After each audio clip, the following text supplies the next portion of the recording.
bald, and he's younger than me. So that's two strikes. But he has pretty teeth. I don't know this because I've watched all 16 seasons of Married at First Sight or whatever is going on, but I am getting frustrated. I think they need to do a whole revamp of the crew that's involved in the production of the show because something has happened since because the first couple of seasons you could see where the show was going. Now it's just a train wreck, and I'm so frustrated between Kristen, Aries, um, Clint, and Nicole. Oh my God, I don't even know where to start. I don't even know where to start. Hey there, thanks for stopping by. It's Valerie again. I'm sorry to start off with a rant. Anyway, welcome back to my channel. In this episode, I'll be reviewing Married at First Sight, season 16, episode 2. So in this episode, we pick up from Kristen and Shaquille's wedding. Um, it, Kristen is just about to walk down the aisle, and her brother is set to walk her down the aisle because her dad refused to do a COVID test. So she did say that she hoped he would have hair, and it's like, as we age, people lose hair. What will happen when he's bald and he's gray? Will you divorce him then because his hair's? I think people need to stop being vain. I think people need to be stopping vain, and this is what frustrated me about Kristen because as soon as she came around the corner and she saw him, you could see her face drop, her smile dropped, and then she just looked down, and he was so excited, Shaquille, and even Kristen's brother was really smiling. He had a big smile. He was welcoming towards Shaquille. And Kristen was already in her head because he didn't have any hair, but he had facial hair. She wanted someone with facial hair. And it makes me question whether people think Pastor Carl, Dr. Pepper, and Married at First Sight have a lab in the back where they just go in and say, okay, here's a checklist, give us what this person wants. People need to understand that you're not going to get every single thing you want on your list. You need to be realistic. She said she wanted a man of faith. That's what Shaquille is. She said she wanted a man who was good looking. He's not bad looking. He's got great teeth. She even mentioned that he's got great teeth. She said she's got a master's degree. She wants a man who's equally educated. He's studying for his doctorate. What else does she want? So they then get introduced, and you could still see that she wasn't happy. Shaquille was excited. He was ecstatic. He even said it. Oh my God, they gave me a very beautiful wife. And yet Kristen wasn't happy with that. And it's like, seriously, did you not watch last season? Did you not watch Alexis go on about wanting a tall guy and guess who they found for her? They found her just then, and then she became upset that she had to constantly pacify him. You have to take your wins and accept the losses as they come. You can't say, oh, he doesn't have great. What if he has great hair and he's a crappy person? Look at Aries. Aries is saying bye to the street. Would she rather have Aries with his hair and his street attitude, or would she rather settle for the person that she has? I didn't like that. So they do get married, and when it's time to kiss the bride, she sort of swerves Shaquille. She did say that she wanted him to ask for a kiss, and because he didn't, I think this is why she swerved. I think she swerved one because he didn't ask for a kiss, and two because she didn't like him because he didn't have hair, not because he had bad teeth. Like I'm a good person, or the fact that he wasn't good looking. I think it's the fact that he didn't have hair, and that's why she didn't like him.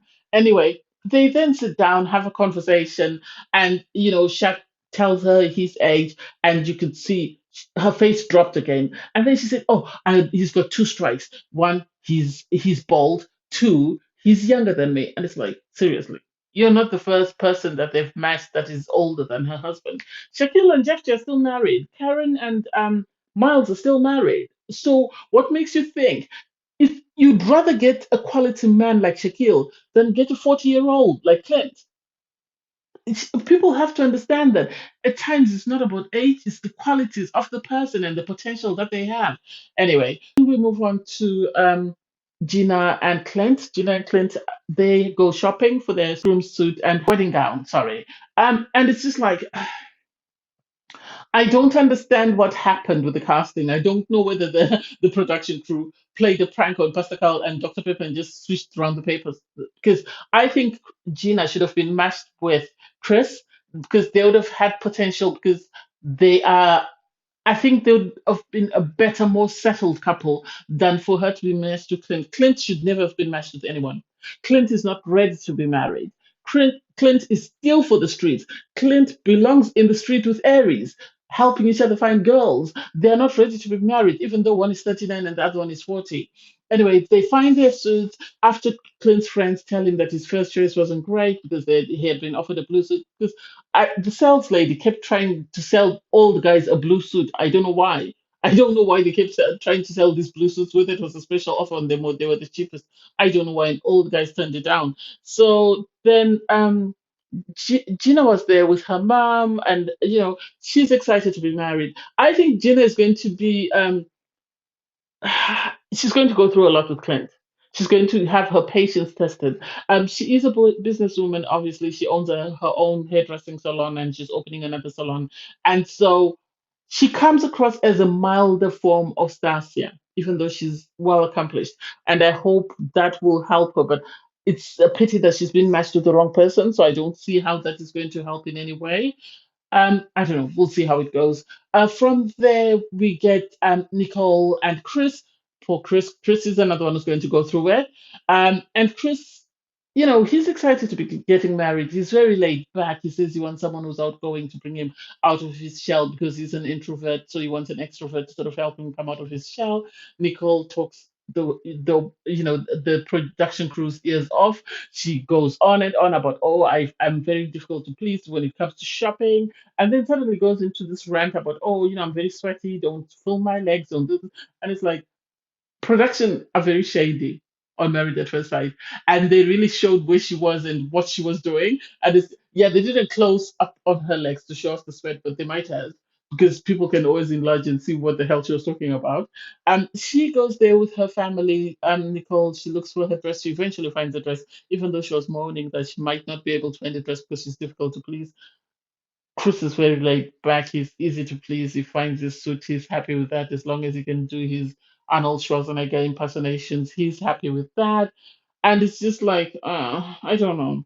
I really feel for Chris. I really feel for Chris. And I think there's some quality people that they found this season, and because they had the quality spouse, they were trying their best to find someone to match them.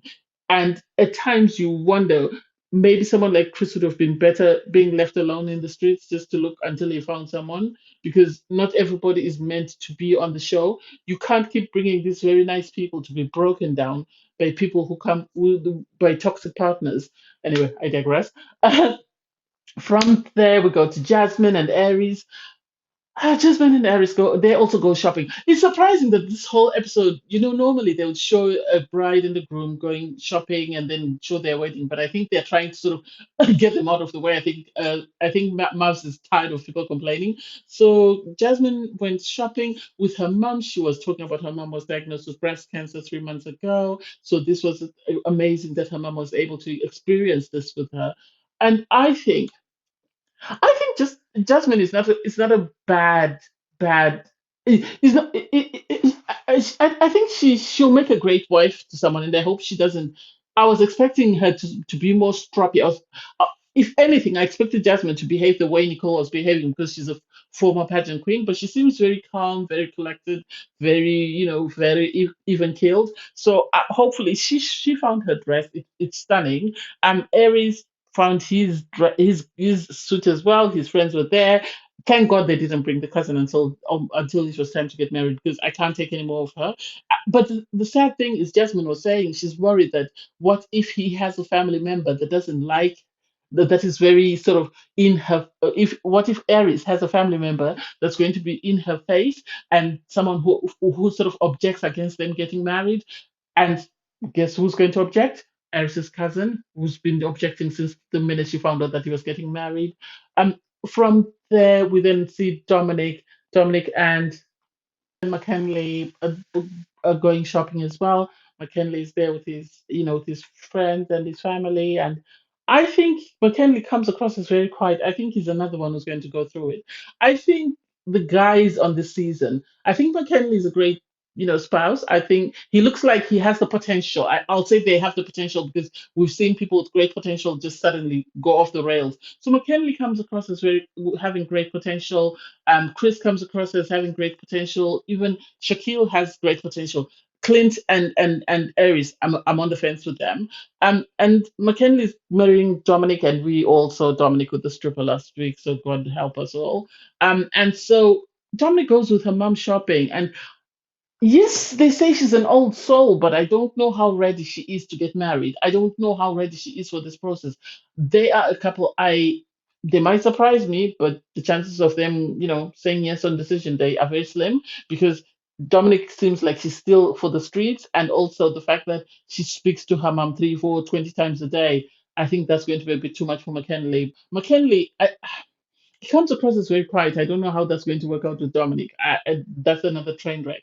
It seems like if we're lucky this season, I think the people that are most likely to stay married are Shaquille and Kristen, if she can get over herself and this hair issue, and maybe Aries, if he tones it down, Jasmine might stay married to him because Jasmine is saying that she's in it for the long haul and she will make as much effort as possible. Everybody else, I don't know. Chris, I think, will stay married just because maybe, unless Nicole tones down, which I don't know. We'll see. She reminds me a bit of Ashley, anyway, from season 5. So then we have the wedding start, and Nicole and um, Chris are getting married. Nicole sends Chris a present. Chris sends Nicole a present. And apparently predicted, they sort of predicted each other's names. And it was sweet. Although I was surprised that nobody else got a present, or did they get presents? And wasn't just shown because they're trying to sort of portray a certain storyline for this couple. I don't know. She got the ring, obviously. James Allen is still doing their adverts in Mouse, so hey, it is what it is.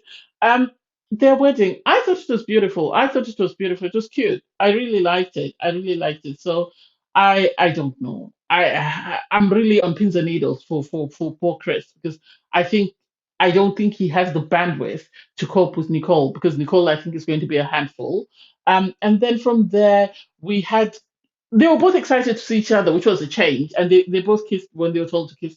But then my thing is Clint. Clint I think he's too full of himself, and I think he thinks he's more of a catch than he actually is. Because as soon as he saw Gina, you could see his face drop.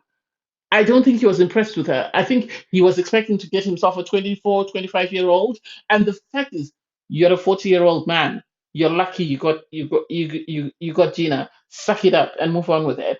And so it I don't know. I liked their vows. Okay. Gina got her dog to bring the rings, which was cute, but I don't know.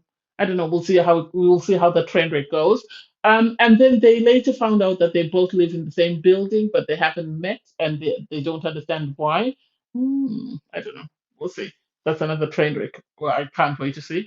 And then finally, we saw Aries and Jasmine about to get married, and Jasmine is very excited. She says she comes from a very she's a PK, she's a pastor's kid, and so she's very she comes from a family of faith, and she's busy saying that, and Eris is in the background talking about, oh, bye to the streets, and his friends are telling him, are you sure you want to go cold turkey? And it's like he's too old to continue in the streets. He's 39 years old. It's time for him to calm down a bit. I'm not saying 39 years old, but I'm just saying it's time for him to calm down and find himself a wife and start having a family. He doesn't want to be the oldest parent at Parents' Day, but hey, it is what it is. And so we get to see them prepare for their wedding, and then I guess we'll see the wedding next week. And it was an okay episode, but I was a bit put off by the fact that up season 16 and people are still complaining, oh, I don't like this. I don't. You should have watched a couple of seasons to see what the experts were likely to give you. You're lucky you've got someone who's got potential to be a great partner. Suck it up and move on. Hey, anyway, I digress. Thanks, guys, for watching. Please don't forget to like, share, comment, and subscribe. Bye, everyone.